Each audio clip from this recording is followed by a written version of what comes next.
నమస్తే. సామాన్యుడి చేతిలో సామాజిక అస్త్రం నెంబర్ 1 న్యూస్కి స్వాగతం. నేను రవీంద్ర. జగన్మోహన్ రెడ్డి వైఎస్ఆర్సీపీ అధినేత ఆయన వ్యూహం మార్చుకున్నారా అంటే అవుననే సమాధానం గట్టిగా వినిపిస్తోంది. ముఖ్యంగా 2019 నుంచి 2024 వరకు అధికారంలో ఉన్నటువంటి వైఎస్ఆర్సీపీ ఏ రకమైనటువంటి పతన స్థాయికి వెళ్ళిపోయిందో మనం చూసాం.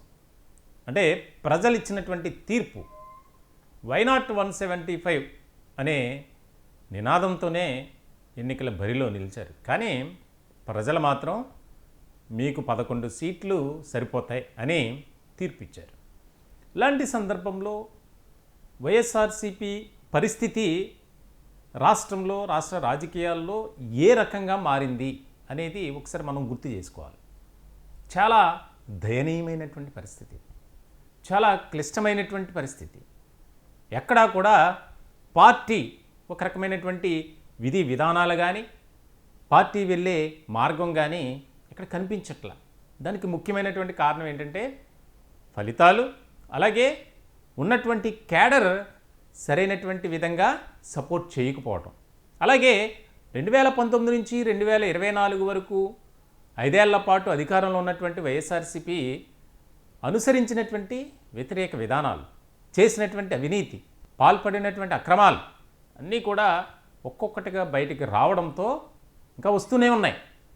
ఉదాహరణకు దాదాపుగా 4,000 కోట్ల రూపాయలు స్కామ్, లిక్కర్ స్కామ్. దీనికి సంబంధించి ఇంకా వేగవంతంగా విచారణ జరుగుతుంది. అనేక మంది పేర్లు బయటపడుతున్నాయి. బిగ్ బాస్ జగన్మోహన్ రెడ్డి వ్యవహారం కూడా త్వరలోనే అన్నీ కూడా దానికి ఒక లెక్క చెప్తారు.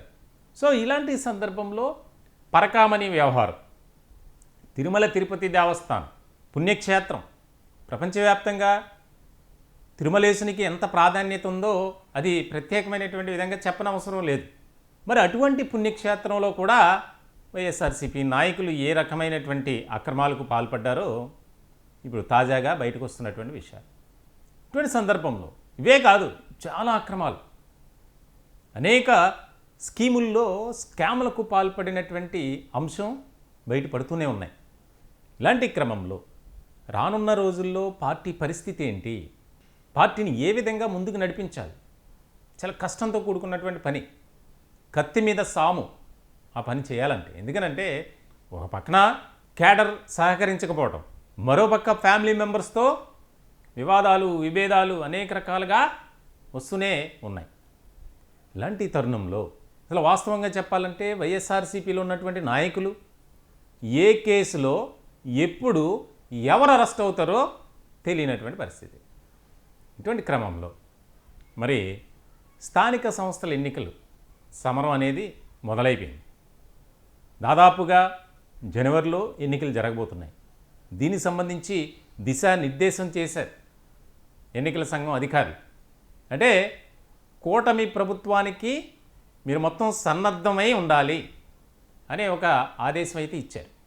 దీనికి సంబంధించి మరి రాబోయే రోజుల్లో స్థానిక సమరంలో ఏ రకమైనటువంటి వ్యూహంతో వెళ్ళాలి, మరి 2019 అంటే అధికారంలోకి రాగానే జరిగినటువంటి స్థానిక సంస్థల ఎన్నికల్లో వైఎస్ఆర్సీపీ ఘన విజయాన్ని నమోదు చేసింది. వాస్తవానికి స్థానిక సంస్థలకు సంబంధించినటువంటివి పార్టీ గుర్తుతో పోటీ చేయనప్పటికీ గ్రామాల్లో, అలాగే ఆ యొక్క ఎన్నికల సమయంలో ఏ రకమైనటువంటి జోష్ ఉంటుందో ప్రత్యేకంగా చెప్పక్కర్లా. ఇటువంటి సందర్భంలో ఇదొక ముఖ్యమైనటువంటి పరిణామంగా మారింది.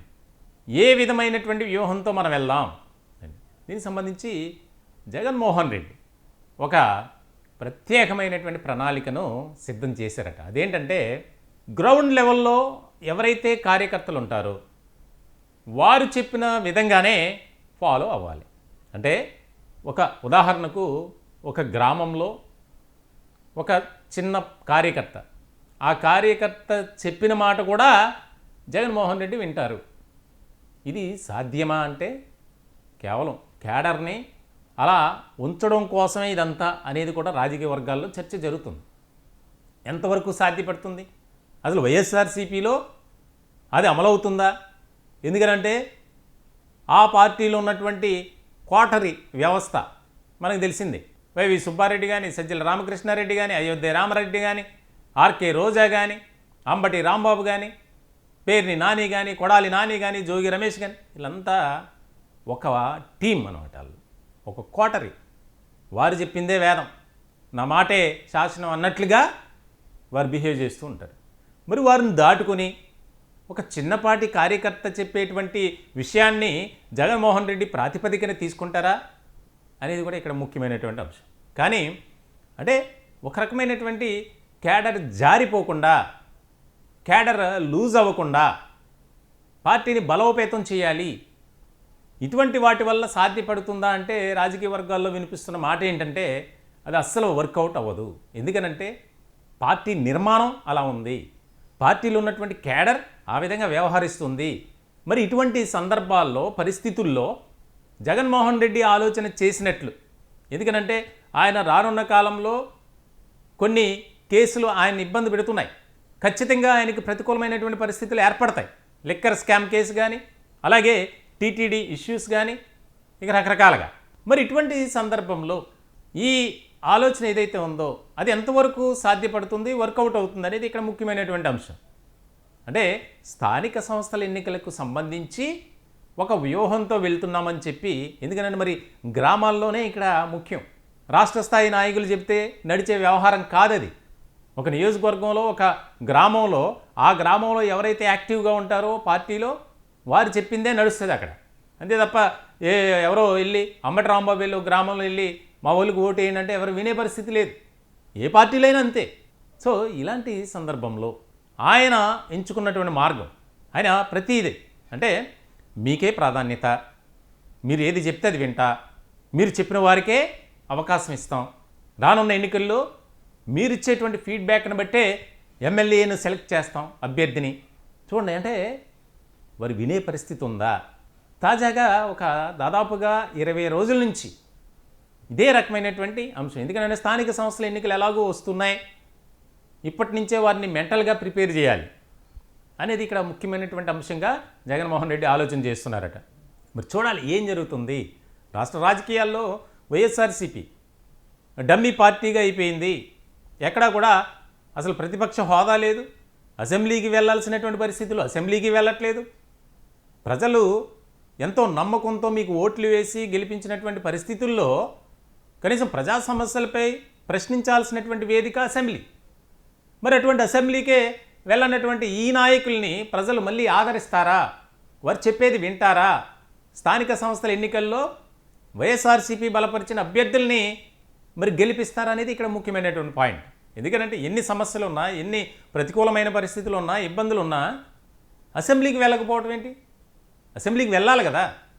అసెంబ్లీకి వెళ్ళాలి, అసెంబ్లీలో ఆ నియోజకవర్గానికి సంబంధించినటువంటి వాటినే కాకుండా ఇతర అంశాలను కూడా ప్రస్తావించాలి.